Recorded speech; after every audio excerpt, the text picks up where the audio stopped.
బీసీలు అంటే మమ్ములని గౌరవిస్తే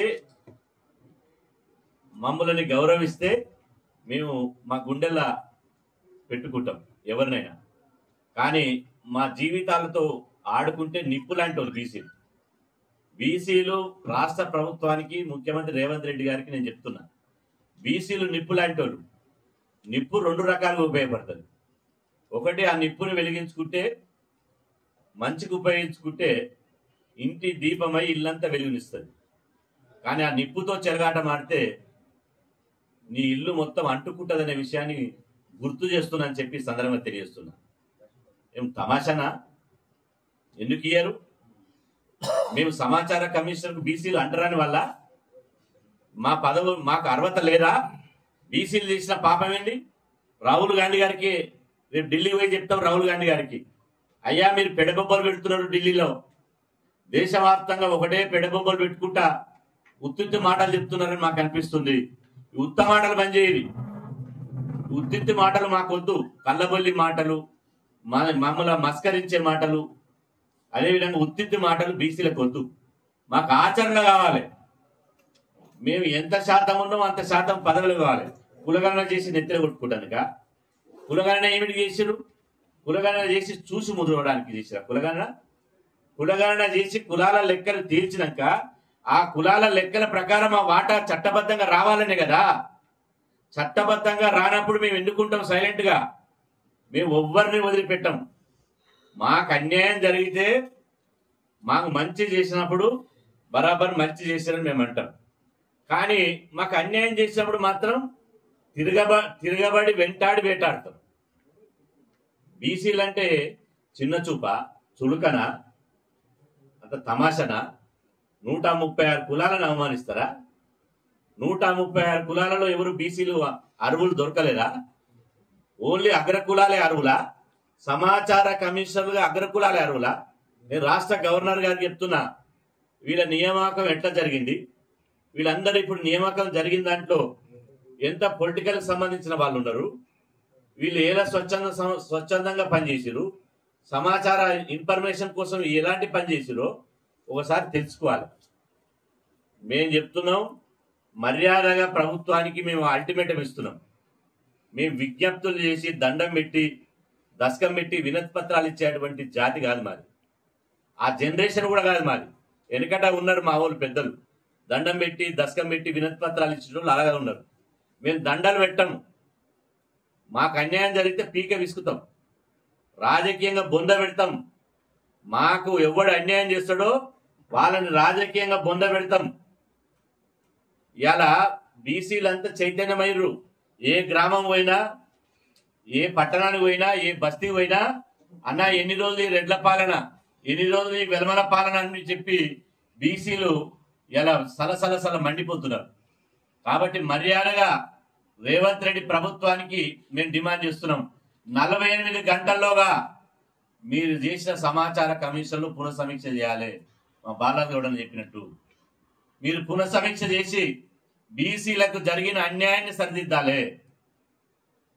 ఇంకా 11 మందిని వేసే అవకాశం ఉంది సమాచార కమిషనర్గా. ఆ చట్టం వెసులుబాటు ఉంది. లేదంటే 9 మందిని వేసే అవకాశం ఉంది. ఇంకా 3 వేసే అవకాశం ఉంది. నేను అంటున్నా, చీఫ్ కమిషనరు అగ్రకులాలే, సమాచార కమిషనర్లు అగ్రకులాలే. ఎట్లేస్తారు? సామాజిక న్యాయం ఏది? ఇదేనా మీ సామాజిక న్యాయం? నోటితో మాట్లాడి నొసటితో వెక్కిరించినట్టుంది మీ సామాజిక న్యాయం. నోటితోటేమో తీయగా మాట్లాడుతున్నారు, కానీ అమల్లో మాత్రం నొసటితో వెక్కిరిస్తున్నారు. బీసీలను కిందంగా గిచ్చుతున్నారు, మీదంగా నవ్వమంటున్నారు. కిందంగా మాత్రం తొడపాశం పెడుతున్నారు మమ్మల్ని, మీదంగా మాత్రం నవ్వండి నవ్వండి నవ్వండి అంటున్నారు. మీరు పునఃసమీక్ష చేసి ఇంకా 3కి ఇచ్చేటువంటి అవకాశం ఉంది. ఆ 3 బీసీలకే ఇవ్వాలి. ఈ చేసినటువంటి తప్పు పోవాలంటే, బీసీలకు చేసిన మీ అన్యాయాన్ని సరిదిద్దుకోవాలనుకుంటే కాంగ్రెస్ ప్రభుత్వం, నిజమే మేము బీసీలకు అన్యాయం చేసినాం, ఈ తప్పు సరిదిద్దుకోవాలని మీకు ఉంటే, నిజంగా బీసీలపై కాంగ్రెస్ ప్రభుత్వానికి కనుక చిత్తశుద్ధి ఉంటే ఇంకా 3 సమాచార కమిషనర్గా బీసీలను నియమించాలి.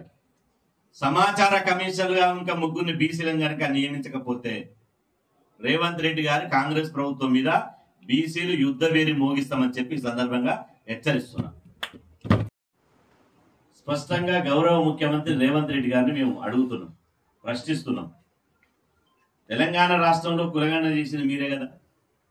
కులగణన చేసి 56% పైగా బీసీ జనాభా ఉందని తేల్చింది మీరే కదా. 56% పైగా జనాభా ఉన్నారు కాబట్టి కనీసం వీళ్లకు అన్ని రంగాల్లో విద్య, ఉద్యోగ, రాజకీయ పదవుల్లో 42% రిజర్వేషన్లు కల్పించాలని చెప్పి అసెంబ్లీలో చట్టం చేసింది మీరే కదా. కులగణన చేసింది మీరే, చట్టము చేసింది మీరే. అనేక వేదికల మీద, అది మా వేదిక కావచ్చు, బీసీ వేదికల మీద కావచ్చు, ప్రభుత్వ వేదికల మీద కావచ్చు, ఏ వేదికల మీదనైనా బీసీలకు 42% బరాబరి ఇచ్చి తీరుతామని చెప్పింది కూడా మీరే కదా. మరి మీ మాటకు, ఈ సమాచార కమిషన్ నియామకాల్లో మీ మాటకు విలువేది? మీ హామీకి అమలేది? ఇదేం పద్ధతి?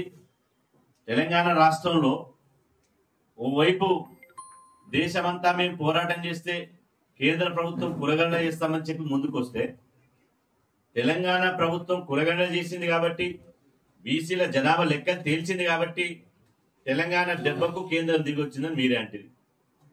మరి కేంద్రం దిగొస్తే ఇలా కేంద్రాన్ని మీరు 42% పదవులు ఇవ్వాలని మీరు అడుగుతున్నారు.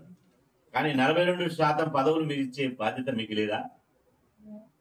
42% కేంద్రాన్ని అడిగే మీరు, కేంద్రాన్ని ప్రభుత్వాన్ని అడిగే మీరు మరి 42% పదవులు ఇచ్చేటువంటి ఆలోచన మీరు ఎందుకు చేస్తలేరు? బీసీల మీద ప్రేమ లేకనా, చేయాలని ఉందా? లేదంటే బీసీల మీద ప్రేమ లేకనా? బీసీల మీద ఏ విధమైనటువంటి వైఖరి ఉందో ఒకసారి స్పష్టం చేయాలి. దీనికి కాంగ్రెస్ పార్టీలో ఉన్నటువంటి బీసీ ప్రజాప్రతినిధులు కూడా స్పందించాలి. బీసీలకి ఇంత అన్యాయం జరిగినప్పుడు పదవుల కోసం పెదవులకు ఎందుకు మూసుకుంటున్నారు? బీసీ జాతి బిడ్డలు, మీకు బీసీ కార్డు ద్వారానే బీసీలందరూ ఓట్లు వేస్తేనే గెలిచారు, బీసీ కార్డు ద్వారానే పదవులు వచ్చినాయి.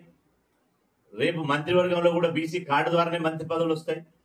మరి ఇంత అన్యాయం లిటరల్ గా 6 సమాచార కమిషనర్లు, ప్రధాన కమిషనర్ నుంచి మొదలుకుంటే సమాచార కమిషనర్, రాష్ట్ర కమిషనర్ నుంచి వరకు 6 కమిషనర్లు నియమిస్తే 6లో ఒక్కరు బీసీలు లేదంటే ఇది మీకు అవమానం కాదా?